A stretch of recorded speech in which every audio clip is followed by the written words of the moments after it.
주위 사람들과 이야기하다 보니 영화 아이리시맨 주연분들의 전성기를 잘 모르시는 분들이 많았는데요. 이 세 분 모두 갱스터 마피아 영화계의 전설이라 생각하시면 됩니다.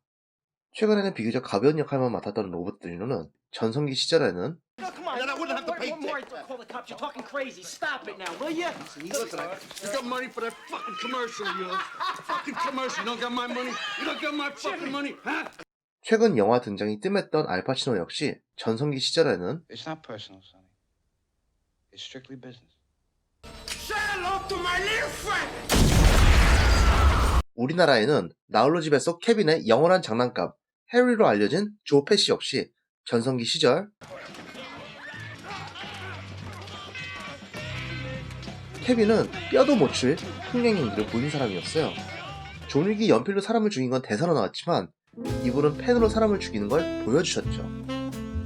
이렇게 미국 마피아 및 갱스터 영화에서 묵직한 존재감을 보였던 세 분이 미국의 전설적인 거장 감독 마틴 스콜세지와 영화 신들러 리스트의 각본가 스티븐 제일리언과 함께 영화 아이리시맨을 위해 뭉쳤습니다. 뭐라 설명하기 어려운 전설적인 분들이 참여한 영화인지라 기대를 많이 했었는데요. 그 기대마저 훌쩍 뛰어넘은 엄청난 걸작 영화였습니다.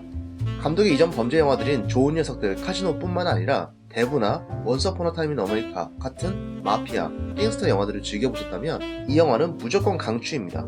특히 이번 영화에는 그 장르계 살아있는 전설들이 CG의 기술로 20년은 젊은 얼굴로 나와 화제였죠. 그래서인지 느낌이 비디오점에서 발견하지 못한 걸작 범죄 영화를 발견한 기분이었어요. 최근 헐리우드에서 이런 영화가 잘 나오지 않기도 했고요. 3시간 20분이라는 정말 긴 러닝타임 동안 단 한순간도 졸지 않고 볼 수 있었을 정도로 재밌었습니다. 영화에 대한 후기를 말해보고 스포와 함께 영화를 이야기해보겠습니다.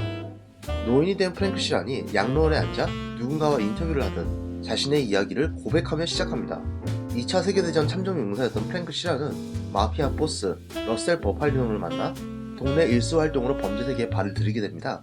그러다 또 다른 딸이 태어나자 더 많은 돈을 벌기 위해 청부살인까지 시작합니다. 가끔 딸을 건드는 동네 사람들이 있으면 죽기 직전까지 패버리곤 했지만 딸은 그런 아빠에게 공포감을 느끼고 멀리하기 시작합니다.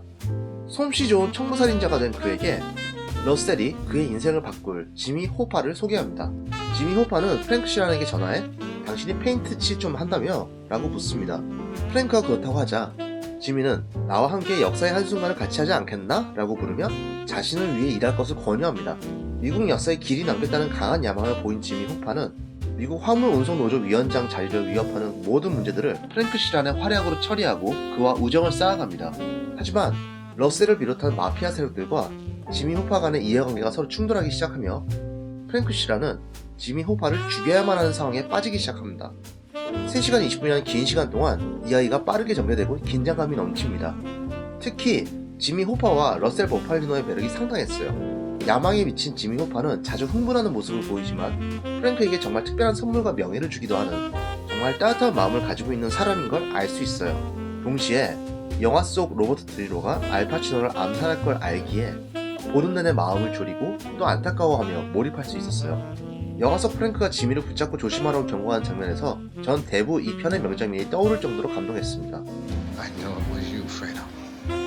You broke my heart. You broke my heart. 뿐만 아니라 은퇴했다가 복귀한 조 패시의 연기도 어마무시했습니다. 평범한 트럭 운전사였던 프랭크를 마피아계의 암살자로 변모시키는 무시무시한 마피아 보스의 모습과 프랭크의 모든 문제를 대화로 해결해주는 구원자의 모습을 동시에 가지고 있었습니다. 조 패시의 눈빛이 상황에 따라 시시각각 변하는 걸 볼 수 있는데요. 처음 로버트 드니로가 청부살인을 할 수 있을지 여부를 두고 이런저런 질문을 할 땐 정말 사악한 표정을, 곤경에 빠진 영화 속 로버트 드니로를 구할 땐 의기양양한 얼굴을 보이는데 자막이 없어도 어떤 이야기를 하는지 알 수 있었을 정도예요.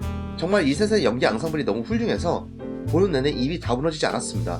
그리고 이렇게 과거에 같이 호흡을 맞춘 분들이 다시 보여 과거와는 또 상당히 다른 느낌의 갱스터 영화를 만든 것 같아서 놀라웠습니다.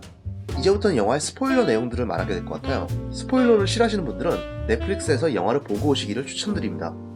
영화는 크게 프랭크가 양로원에서 과거를 회상하는 이야기, 프랭크와 러셀이 변호사 딸의 결혼식을 가는 이야기, 그리고 프랭크가 암살자가 되어 지미 호파와 우정을 쌓는 더 과거의 이야기, 3개의 시간들을 오갑니다. 영화 내내 양로원 속 프랭크는 과거 이야기를 하듯 나레이션으로만 등장합니다. 그리고 앞서 말한 변호사 딸 결혼식 방문 이야기와 프랭크 본인의 이야기가 서로 교차되며 영화가 진행됩니다. 전자에서는 늙은 러셀과 프랭크가 결혼식 가는 길에 수금을 하는 이야기가 나오고, 후자에서는 지미 호퍼와 프랭크의 이야기가 펼쳐지죠.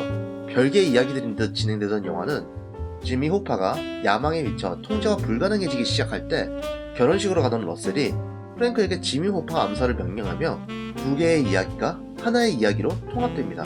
무겁고 사역을 프랭크와 지미의 이야기에 긴장감 완화 역할을 하던 결혼식장 가는 이야기가 알고 보니 지미 호퍼를 암살하는 가장 비극적인 순간의 이야기였던 겁니다. 어떻게 보면 반전인 거죠. 그렇게 영화는 구조적으로 지미 호퍼의 죽음을 더욱 충격적이게 구성을 했습니다. 또한 그 순간까지의 긴장감을 조성하기 위해 영화는 프랭크의 딸 페기를 적극적으로 활용한 것 같아요.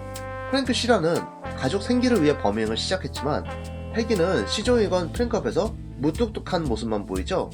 특히 더 슬프게도 딸이 행복하게 웃고 있는 순간은 지미 호퍼와 있을 때뿐입니다. 프랭크가 지미 호퍼에게 마지막으로 경고하는 순간에도 성인이 된 딸 페기는 지미 호퍼와 함께 춤을 추고 있었죠. 결국 지미 호퍼의 생사 여부가 딸 페기와 프랭크의 관계에 아주 큰 영향을 미칠 거란 걸 암시하고 있는 것이죠. 그래서인지 보는 내내 지미 호퍼를 죽이지 않길 바라게 됩니다. 하지만 결국 프랭크가 지미의 뒤통수를 총으로 쏴버리죠. 그 이후는 너무나 안타깝고 절망적인 이야기가 전개됩니다. 영화가 암시를 했듯 딸 페기는 아버지가 지미 호퍼를 죽인 걸 눈치채고 그 뒤로 아버지와 말 한마디 섞지 않습니다. 프랭크와 러셀은 지미 암살이 아닌 다른 건으로 감옥에 가고, 러셀은 이빨이 다 빠져 빵도 씹지 못할 정도로 병에 걸렸다 죽음을 맞이하고, 출소한 프랭크도 제대로 서지 못할 정도로 노화되어 결국 양로원에 갑니다. 양로원에 앉은 프랭크는 홀로 뉴스를 봅니다. 자신이 누군가를 죽이고 그 소식을 뉴스로 확인하던 때와는 달리 이제 텔레비전에 나오는 뉴스들은 프랭크와 아무 관련이 없는 것이죠. 심지어 그렇게 역사 속 인물로 남고 싶었던 지미 호퍼도 자신이 죽였기에 오늘날 사람들은 그 이름도 모릅니다. 그렇게 프랭크는 세상과 단절되어 갑니다. 영화가 친절하게도 러셀과 지미가 아닌 다른 주요 등장인물들은 등장할 때 자막으로 언제 어떻게 죽었는지를 알려주었거든요. 결국 프랭크는 아는 사람들은 다 죽고, 그중 가장 친한 친구는 총으로 쏴 죽여버렸고, 딸 페기로 대표되는 가족과의 관계도 거의 끊겨버린 겁니다. 그렇게 완전히 끝나버릴 게 두려운 프랭크는 죽은 뒤라도 누군가 자기를 찾아오길 바라는 마음에 관짝을 사고 안치할 곳을 알아보게 되죠. 하지만 그는 마음의 안식을 찾지 못합니다. 바로 지미 호퍼에 대한 죄책감 때문이겠죠. FBI가 와서 모든 게 다 끝났으니 털어놓으라 해도 말을 못하고, 신부가 와서 고해성사를 해보라고 해도 말을 못합니다. 영화의 첫 장면, 프랭크가 누군가에게 입을 열며 말했던 대상은 영화 속 어느 누구도 아닌 영화를 보는 관객이었으며, 자신의 영광스러운 전성기를 말하는 게 아닌 지미 호퍼를 죽인 그 날을 회상하는 것이었습니다. 영화는 열린 문 사이로 쓸쓸히 앉아 죽음을 기다리는 프랭크 씨라는 모습을 보여줍니다. 세상과의 단절을 두려워해 닫힌 문도 무서워하는 그의 모습을 열린 문틈으로 오로지 관객만이 볼 수 있는 겁니다. 대부 1편의 엔딩에서 꼴년의 가문의 대부가 된 마이클이 그들만의 세상에 빠져 아내와의 관계를 단절하던 것과는 완전히 반대되는 것이죠. 너무 비참했습니다. 이럴 바엔 다른 갱스터 영화에서처럼 장렬히 총 맞아 죽는 것이 더 행복하지 않았을까 하는 생각마저 들었었어요. 영화 아이리시맨은 폭력으로 영광을 누린 사람들이 힘을 잃게 되자 일반 사람들보다 더욱 비참한 끝을 보게 된 사람들의 이야기입니다. 이들은 30여 년간의 장대한 미국 뒷역사 속 주인공들로 자부를 했겠지만 결국 어느 누구도 알아주지 못하는 그들만의 조촐한 역사가 된 것입니다. 늘 익숙한 듯 새로운 영화를 꾸준히 만들어내는 마틴 스코세지 감독과 전성기 시절 못지않은 파괴적인 연기력을 과시한 로버트 드니로, 알파치노, 조 페시 등 전설 배우들의 열연이 빛을 발하는 걸작입니다. 지금 넷플릭스에서 바로 볼 수는 있지만 가능하다면 극장에서 보시는 걸 추천드립니다. 제가 일주일간 생각하는 점보다 더 다양한 감상을 느끼실 수 있을 겁니다. 그리고 제가 잘 아는 지인이 꼭 해달라는 말을 이 영상을 통해 전합니다. 저도 동감한 말이거든요. 이 정도 걸작을 만드는 수준이라면 마틴 스코세지는 충분히 마블은 영화가 아니다라고 말할 수 있겠네요. 물론 이 건에 관해서 마틴 스코세지가 다시 사설을 낸 게 있었었는데요. 그 건에 관해서는 나중에 기회가 된다면 별도의 영상으로 만들어 보겠습니다.